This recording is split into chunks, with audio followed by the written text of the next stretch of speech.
अब्बा जी की वॉचेस की शॉप थी। क्रिकेट से पहले तो स्टडी स्टडी के बाद फिर मैंने काम भी किया एक जगह पे। अराउंड 6-7 बजे जाके शॉप खोलनी।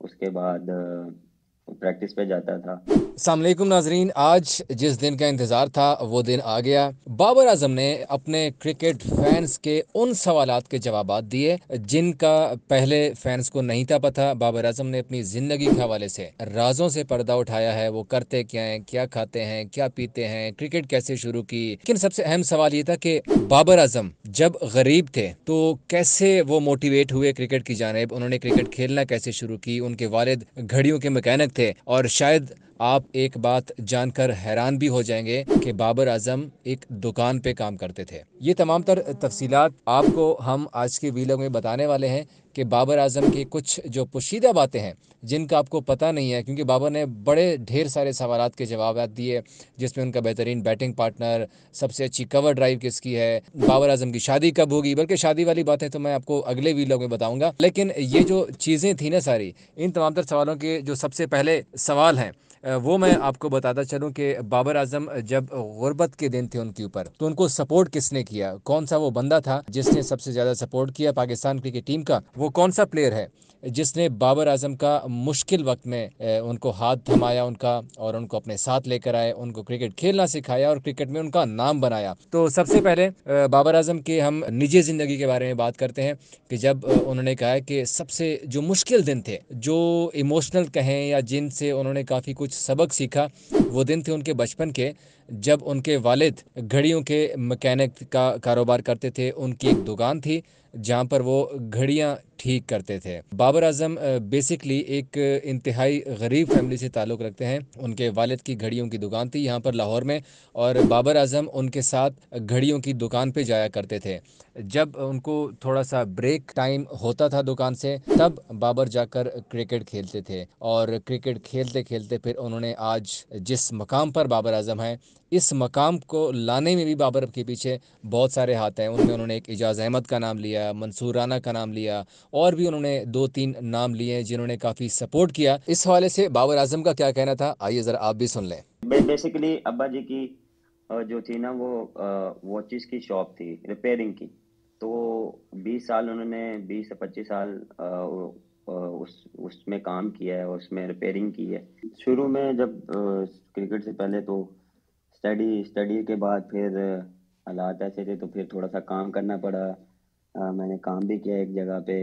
तो वो मेरी शिफ्ट होती थी सुबह कुछ 5 5 नहीं, अराउंड 6-7 बजे जाके शॉप खोलनी। और उसके बाद फिर शाम को हाफ टाइम पे फिर मैं प्रैक्टिस पे जाता था। तो ये मेरी रूटीन रही है। ये आपने सुनी बाबर आजम की बात। लेकिन ये भी जानकर आपको हैरानी होगी कि कुछ लोग सरफराज अहमद और बाबर आजम की तुलना करते हैं कि शायद सरफराज बैटर कैप्टन थे, बाबर आजम बैटर कैप्टन थे। और कुछ लोगों ने तो यहाँ तक कि बाबर आजम और सरफराज अहमद की लड़ाइयाँ भी करवा दी थी। लेकिन आज बाबर आजम ने बताया कि सरफराज अहमद ने उन्हें मुश्किल वक्त में सपोर्ट किया। सरफराज अहमद ने हमेशा से उनको सपोर्ट किया, और क्रिकेट में अगर आज वो इस मकाम पर हैं भी तो उसके पीछे सरफराज अहमद का सबसे बड़ा रोल है। सरफराज अहमद का उसमें सबसे बड़ा हाथ है। और यकीनी तौर पर उन्होंने सरफराज अहमद के बारे में कुछ अच्छी अच्छी बातें भी की हैं कि सरफराज अहमद को उनके बैट्स बड़े पसंद आते हैं। बाबर आजम का कहना था कि जब भी वो कोई मैच खेल कर आते थे तो सरफराज कहते थे कि बाबर ये बैट तो अब मेरा हो गया। वो कहते थे कि भाई ये तो मेरे मैच बैट है, इससे तो मैंने मैच खेलना है। लेकिन सरफराज कहते थे कि नहीं, मैंने कह दिया तो बैट उसका ही हो गया।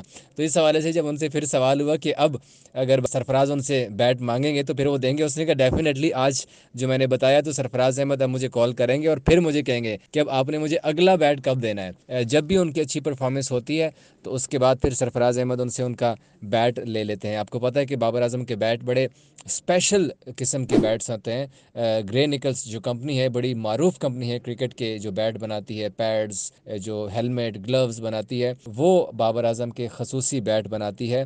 और बाबर आजम के बैट भी काफ़ी महंगे होते हैं, और इसीलिए सरफराज अहमद पाकिस्तान टीम के वो प्लेयर हैं जिनके साथ बाबर आजम की बड़ी अच्छी बॉन्डिंग भी है, और बाबर आजम को सपोर्ट किया उन्होंने। बाबर आजम का इस पर मज़ीद क्या कहना था, ये भी सुन लीजिए। सैफी भाई को वैसे ही मेरे जो बैट्स हैं ना वो बहुत पसंद आते हैं, और हमेशा वो जब भी ड्रेसिंग रूम में होते हैं और वो कोई भी बैट वो देखते हैं, वो कहते हैं ये मेरा बैट है। वो मैं जिससे मैच भी खेलता हूँ या जिससे परफॉर्मेंस करता हूँ, वो कहते हैं बस ये अपने नेक्स्ट मैच जो है वो किसी और बैट से खेलें। इस मुकाम तक पहुंचने में उनका भी बड़ा हाथ है। उन्होंने भी बहुत मुझे एज अ प्लेयर बहुत सपोर्ट किया, बहुत बैट किया, बहुत सी जगहों पे जो था वो हमें समझाया। As a senior player, as a हम यंगस्टर थे, वो सीनियर थे, तो उन्होंने हमें काफ़ी समझाया और जिसकी वजह से काफ़ी हेल्प मिली हमें। ये आपने सुनी बाबर आजम की बात। इसके साथ साथ उन्होंने पाकिस्तान में जो बैटिंग पार्टनर है उसके हवाले से भी बात की कि फ़खर जमान उनके साथ जब बाबर आजम बैटिंग करते हैं तो उन्हें बड़ा अच्छा लगता है, क्योंकि फ़खर पावर हिटर हैं। और जब फ़खर जमान खेलते हैं, ये खुद बाबर आजम कह रहे थे कि फिर उनके ऊपर प्रेशर नहीं होता, बल्कि प्रेशर दूसरी टीम के ऊपर होता है, क्योंकि फ़खर जमान ऐसे खिलाड़ी हैं कि वो मैच को वन साइडेड बना देते हैं। ये बाबर आजम ने इसके साथ साथ कुछ एग्जांपल्स भी दी कि जब वो फ़खर जमान के साथ खेल रहे थे तो कैसे उन्होंने मैच को वन साइडेड बना दिया था। इसके अलावा भी बाबर आजम से जब पूछा गया कि उनके ऊपर तनकीद काफ़ी होती है तो वो इस तनकीद को कैसे बर्दाश्त करते हैं, तो उन्होंने कहा कि उन्होंने एक बात सीखी है कि ज़िंदगी में हमेशा पॉजिटिव रहें, पॉजिटिव सोचें, पॉजिटिव काम करें। तो जितने भी लोग आपके ऊपर तनकीद करते हैं तो उस तनकीद का फिर कोई फ़ायदा नहीं होता। इसके साथ साथ बाबर आजम से जब पूछा गया कि सबसे इंस्पायरेशन ज़िंदगी में सबसे ज़्यादा किससे हुई, तो उन्होंने कहा कि उनके वालिद ऐसे हैं कि वो जिनसे वो सबसे ज़्यादा इंस्पायर्ड हुए हैं। और साथ साथ उन्होंने कहा भी कि जिनके माँ बाप ज़िंदा हैं वो अपने माँ बाप का ख्याल रखें, उनके लिए दुआएं दें, बहुत सारी दुआएं दें उनके लिए, क्योंकि उन्होंने भी रिसेंटली अपनी वालदा के साथ हज भी किया है, जिसके ऊपर बाबर आजम का कहना था कि उनको काफ़ी खुशी हुई है और उनका एक ख्वाब था जो कि पूरा हो गया कि वालदा के साथ हज किया जाए।